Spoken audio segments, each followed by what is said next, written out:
Okay so अस्सलाम वालेकुम to everyone. Previous classes में हम केमिकल कोऑर्डिनेशन डिस्कस कर चुके हैं। हम पिट्यूटरी ग्लैंड डिस्कस कर रहे थे, ये हमने डिस्कस कर लिया है। आज का हमारा टॉपिक हाइपोथैलेमस। सो हाइपोथैलेमस को हम डिस्कस करेंगे थोड़ा सा एंड देन इसके बाद हम आगे जाएंगे। So first of all starting with hypothalamus.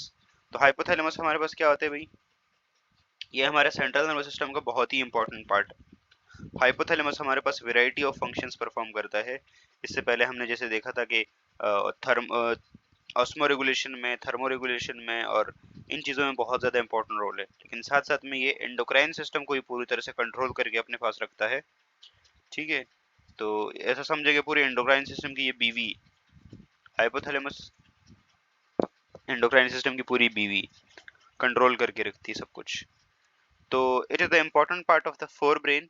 ठीक है, which is actually serve as a connecting link between nervous and endocrine system. ठीक है, तो एंडोक्राइन सिस्टम और नर्वस सिस्टम के बीच में कनेक्टिंग लिंक होता है ये। ठीक है, दोनों काम करता है, ये दोगला इंसान है। ये नर्वस सिस्टम में पार्टिसिपेट करता है और ये एंडोक्राइन सिस्टम में भी इक्वल काम करता है। ठीक है, हार्मोन्स की बात करें, जरा स्ट्रक्चर की नॉर्मली देखें तो ये देखें हमारे पास सेंट्रल नर्वस सिस्टम में यहाँ पे होता है ये हाइपोथैलेमस। ये देखें आप लोगों को छोटा सा स्ट्रक्चर नजर आ रहा है, ये वाला, this one, this is hypothalamus 4 number वाला। ठीक है, ये छोटा सा स्ट्रक्चर ये वाला। तो हाइपोथैलेमस है तो छोटा सा, लेकिन काम बहुत बड़े बड़े करता है। मैं छोटा सा एक बच्चा हूँ पर काम करूंगा बड़े बड़े, वो वाली बात है। नाउ यस, नाउ देखिए अब इसका जो हार्मोन्स होते हैं ना, तो जरा देखिए। तो न्यूरो सिक्रीटरी सेल्स, ये एमसीक्यूज में आता है भाई। पिट्यूटरी ग्लैंड के कौन से सेल्स हार्मोन्स बनाते हैं? तो न्यूरो सिक्रीटरी सेल्स कौन से हार्मोन बनाते हैं? Neurosecretory cells produces hormones called releasing and inhibiting hormones which regulate the release of hormones from the interior pituitary gland. ठीक है, तो हमने ये जो बहुत सारे रिलीजिंग और इनहिबिटरी हार्मोन्स पढ़े ना, जैसे gonadotropin releasing hormone, somatotropin releasing hormone, ठीक है, कार्टिकोट्रोपिन रिलीजिंग हार्मोन। ठीक है, इसी तरह से ये जितने जितने हमने ये पढ़े हैं ना, तो ये क्या है हमारे पास? ये सारे के सारे फैक्टर्स, ये सारे के सारे हार्मोन्स जो कि पिट्यूटरी की इंटीरियर लोब को कंट्रोल करते हैं, ये कहाँ पे बनते हैं? ये न्यूरो सिक्रीटरी सेल्स में बनते हैं, जो कि हाइपोथैलेमस के अंदर होते हैं। ठीक है, पहला पॉइंट। दूसरा पॉइंट देखें, it secrete at least 9 hormone from the nerve ending to the pituitary gland. ठीक है, कम से कम ये कितने हार्मोन सिक्रीट करता है? 9। ठीक है, कॉर्टिकोट्रोपिन रिलीजिंग हार्मोन हो गया, थायराइड स्टिमुलेटिंग हार्मोन हो गया, एसीटीएच, अच्छा वो हो गया, सोमेटोट्रोपिन रिलीजिंग हार्मोन हो गया, ग्रोथ हार्मोन रिलीजिंग हार्मोन हो गया। ठीक है, इसी के साथ साथ गोनेडोट्रोपिन रिलीजिंग हार्मोन हो गया। ये सारे के सारे कहाँ बनते हैं? पिट्यूटरी ग्लैंड में, और ये डिटेल में मैंने बताया था आप लोगों को। ठीक है, हर एक हार्मोन्स को जब हम पढ़ रहे थे। ओके, इसके अलावा some of it cells secrete anti diuretic, ADH जो होता है ना, एडीएच पोस्टीरियर पिट्यूटरी से रिलीज हो जरूर होता है, लेकिन वो बनता कहाँ पे? हाइपोथैलेमस भी बनता है। और सिमिलरली ऑक्सीटोसिन, वो भी पोस्टीरियर पिट्यूटरी के अंदर स्टोर होता है जाके, बनता वो हाइपोथैलेमस में। ठीक है, so some of its cells secrete antidiuretic hormone ADH and oxytocin, which actually stored in their nerve ending located in the posterior pituitary gland. ठीक है, तो यहाँ तक ये सब लोगों की, सब लोग क्लियर है? सब लोगों को ये चीज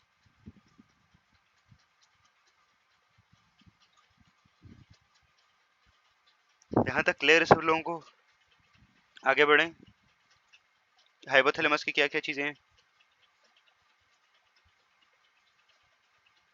यहाँ तक क्लियर है बेटा? आवाज क्यों नहीं आ रही आप लोगों की?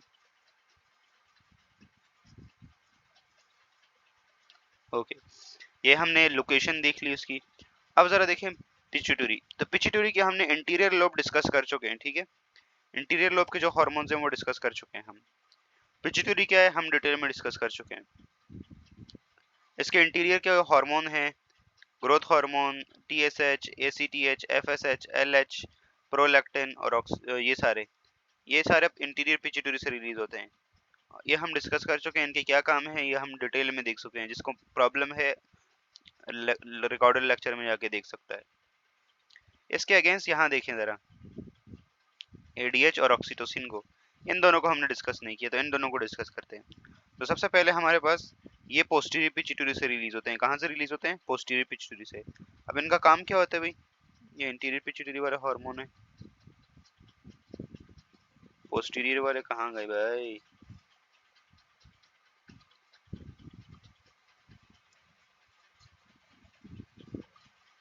ओके, सो पोस्टीरियर पिट्यूटरी पे जरा देखें। पोस्टीरियर पिट्यूटरी का दूसरा नाम क्या है? न्यूरोहाइपोफाइसिस। और जो हार्मोन्स होते हैं ये वाले, ये कहाँ बनते हैं? हाइपोथैलेमस में। स्टोर कहाँ होते हैं आके? स्टोर आके होते हैं पोस्टीरियर पिट्यूटरी के अंदर, ठीक है। सो एंटी डायूरेटिक हार्मोन का क्या काम है भाई? तो सबसे पहले ये increase the this hormone increase the reabsorption of water from the kidney. तो जब आपकी बॉडी में क्या होता है, वाटर की स्कैरसिटी होती है ना, उस वक्त ये हार्मोन रिलीज होता है और ये जाके किडनीज में क्या करवाता है? किडनीज में जाके ये किडनीज में जाके किडनीज की ट्यूब्यूल्स को ये एक्टिवेट कराता है और साथ साथ में फिर वहां से क्या बनता है? वहां से वाटर की रीअब्जॉर्प्शन ज्यादा हो जाती है और ज्यादा कंसंट्रेटेड यूरिन फिर आप लोग पास आउट करते हैं, ठीक है। तो इसका क्या काम है? एडीएच, जब बॉडी में पानी की कमी होगी उस वक्त एडीएच रिलीज होगा, वो आएगा किडनीज में यूरिन बनता है ना, तो नेफ्रॉन को वो क्या कर देगा? मोर परमिएबल कर देगा वाटर के लिए। तो वाटर वहां से ज्यादा रीअब्सॉर्ब होगा। जब ज्यादा से ज्यादा रीअब्सॉर्ब होगा तो फिर हमारे पास यूरिन कंसंट्रेटेड हो जाएगा और इस तरह से वाटर की रिटेंशन करवाता है ये हमारे पास। इसके साथ साथ ये ब्लड वेसल को कंस्ट्रक्ट करता है और ब्लड प्रेशर को भी बढ़ाता है, ठीक है। दूसरे नंबर पे ऑक्सीटोसिन। ऑक्सीटोसिन जो है ना, ये बहुत इंपॉर्टेंट हार्मोन है। जब चाइल्ड बर्थ होती है ना, तो उसमें ये पार्ट, इसमें इसका बहुत इंपॉर्टेंट रोल होता है। तो it contract the uterus during birthing process, this help to expel out the baby. तो यहाँ पे क्या होता है, ऑक्सीटोसिन जो है ना, पॉजिटिव फीडबैक सिस्टम के थ्रू रिलीज होता है ना। तो हमारे पास जैसे ही जो 9 मंथ का पूरा प्रिपेयर्ड बेबी होता है, उसका जो हेड होता है ना, वो सर्विक्स के ऊपर फोर्स लगाता है। कहाँ पे फोर्स लगाता है? सर्विक्स के ऊपर फोर्स लगाता है। सर्विक्स के ऊपर जैसे ही फोर्स लगती है ना, तो उसमें कॉन्ट्रैक्शन स्टार्ट हो जाती है। ज्यादा कॉन्ट्रैक्शन होगी, ज्यादा मैसेज जाएगा हाइपोथैलेमस के पास, ज्यादा ये हार्मोन रिलीज करेगा और ज्यादा हार्मोन रिलीज करेगा।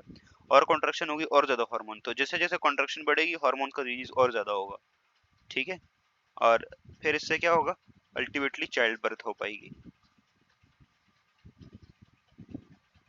इसके अलावा जो है हमारे पास, it releases the milk from the breast on the stimulation, ठीक है, ऑफ बेबी सकलिंग। तो जब वो मदर्स जो ब्रेस्ट फीड करवाती हैं अपने बेबीज को, तो जो ब्रेस्ट फीडिंग से जो मिल्क की इजेक्शन होती है ना, मिल्क इजेक्शन रिफ्लेक्स, तो मिल्क इजेक्शन रिफ्लेक्स के लिए भी ये हार्मोन रिस्पॉन्सिबल है, ठीक है। इसके अलावा ऑक्सीटोसिन का क्या काम है भाई? इसके अलावा ऑक्सीटोसिन का ये काम है कि ये हमारे पास क्या करवाता है? और यस, दोनों मेल और फीमेल्स के अंदर ना एक स्ट्रॉन्ग बॉन्ड कनेक्शन बना के रखता है, ठीक है। This is also called love hormone, इसे लव हार्मोन भी कहा जाता है। तो हस्बैंड वाइफ के बीच में जो लव का रिलेशनशिप होता है उसको भी इस्टेब्लिश करता है, ठीक है। इसी के साथ साथ मेल के अंदर तो ये देखो बेबीज का वो नहीं होता ना, तो मेल के अंदर भी सेम यही काम करता है ये। तो लव हार्मोन किसी की तरफ से अट्रैक्शन और इस चीज को ये करता है, ठीक है। तो this hormone is called love hormone. यहाँ तक सब लोगों को क्लियर है? यहाँ तक हमारा पूरा केमिकल कोऑर्डिनेशन अब कंप्लीट होता है भाई। अब कोई चीज नहीं बचती इसमें। एक चीज है मीडियन लोब। मीडियन लोब को जरा देखें। मीडियन लोब जो होती है ना पिट्यूटरी की, ये बहुत छोटी सी लोब होती है और इसमें से एक ही रिलीज होता है। हाँ, जब वो ऑपरेशन करते हैं ना उस वक्त, देखो, जब नॉर्मल नेचुरल बर्थ होती है ना, उसमें काफी पेन होता है और काफी मेहनत की जरूरत होती है, राइट। ऑल्दो ऑक्सीटोसिन रिलीज होता है, ठीक है। लेकिन बहुत सारे लोग क्या करवा देते हैं? ऑपरेशन करवा देते हैं, ठीक है, सी सेक्शन। तो उस सी सेक्शन से ये होता है कि भाई ज्यादा पेन नहीं होता, बस आराम से बेबी की डिलीवरी हो जाती है। लेकिन this is not ideal. Natural birth ज्यादा अच्छी होती है और कई बार हॉस्पिटल अपने पैसे भी बढ़ाने के लिए ये काम करते हैं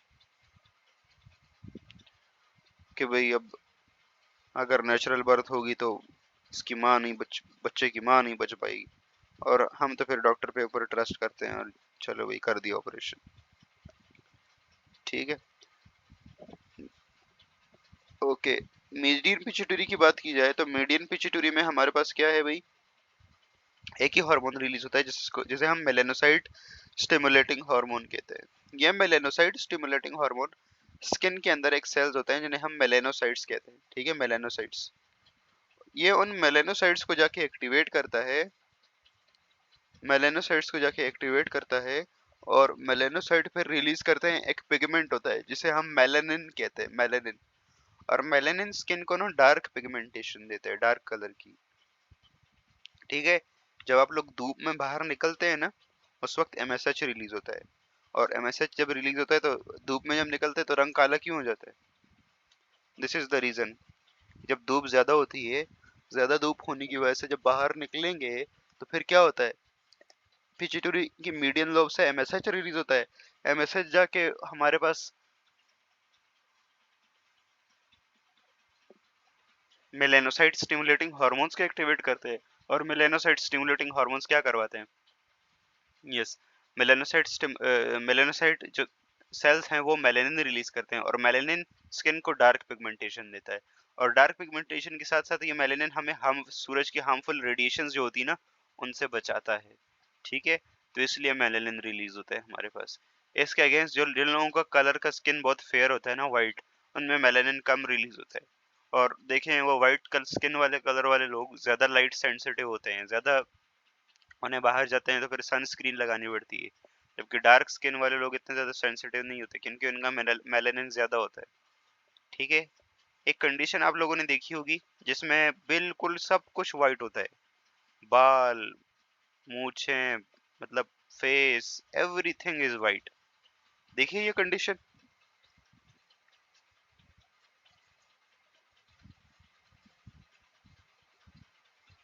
जी जी, मेलानिन का रिलीज होना सही है। मेलानिन, मेलामिन नहीं, मेलानिन। It's melanin. मेलानिन एक पिगमेंट है। ठीक है। ओके, मैं जमीन में अभी लगा मैं आप लोगों को स्लाइड भेज देता हूँ यार, आप लोग ऐसे क्यों ले रहे हैं? मैं आप लोगों को स्लाइड भेज देता हूँ, डोंट वरी।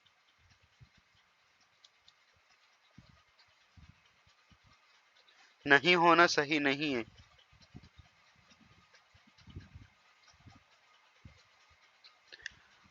हाँ हाँ, मुझे में भी मेलानिन का मसला हो या फिर डिफरेंट रीजंस और भी हो सकते हैं।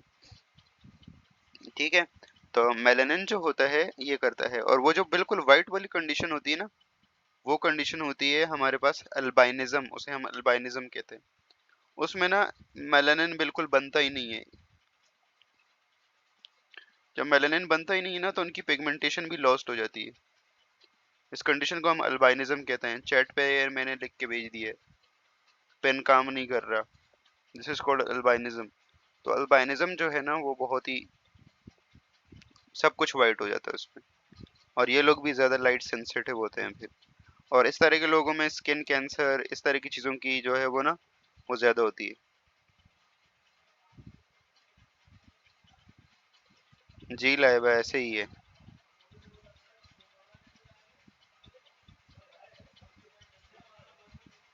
ब्यूटी क्रीम से मेलानिन पे कोई फर्क पड़ता है?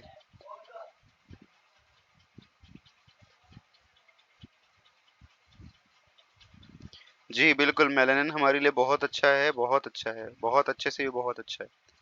काला रंग तो मतलब वो है ना।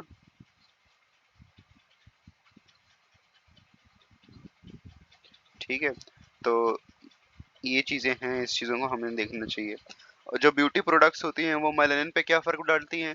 वो और ओवरऑल आपकी स्किन की वो जो एक, देखो स्किन की जो डार्क कलर आता है ना, एक आप लोगों का हर दिन स्किन रिप्लेस होती है, ठीक है? तो वो जो सेल होते हैं, डस्ट वस्ट होता है, वो जमा होके एक लेयर वाली सी बना देता है जिसकी वजह से डार्क कलर आता है। तो beauty products, screen, face wash, ये सारी चीजें लगाएं, वो उससे रिमूव हो जाती हैं। नहीं, उनकी सिक्रीशन से मेलानिन पे कोई फर्क नहीं पड़ता इतना। ठीक है। अ, इतना कोई डायरेक्टली फर्क नहीं पड़ता, लेकिन वो जो चीजें हैं ना, तो वो स्किन के ओवरऑल बाहर जो डस्ट वस्ट, ये जो बाकी चीजें होती है ना, डेड सेल्स होते हैं या डेड स्किन होती है ना, उसको रिमूव करने में ज्यादा अहम रोल प्ले करते हैं। तो इस तरह से वो हो जाता है। ठीक है। और अगर कोई वाइट ये वाली क्रीम लगाता है ना, फॉर एग्जांपल ब्यूटी प्रोडक्ट्स कुछ इस तरह की चीजें लगाता है, तो वो हमेशा के लिए सफेद नहीं हो जाता। जब तक क्रीम का असर खत्म, फिर दोबारा से वो हो जाता है। तो मेलानिन से इससे कोई इतना खास नहीं पड़ता।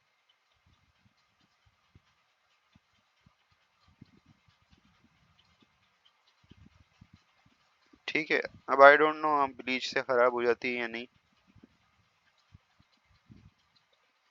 मैंने कभी लगाया नहीं है, वो आप लोगों को ज़्यादा पता होगा।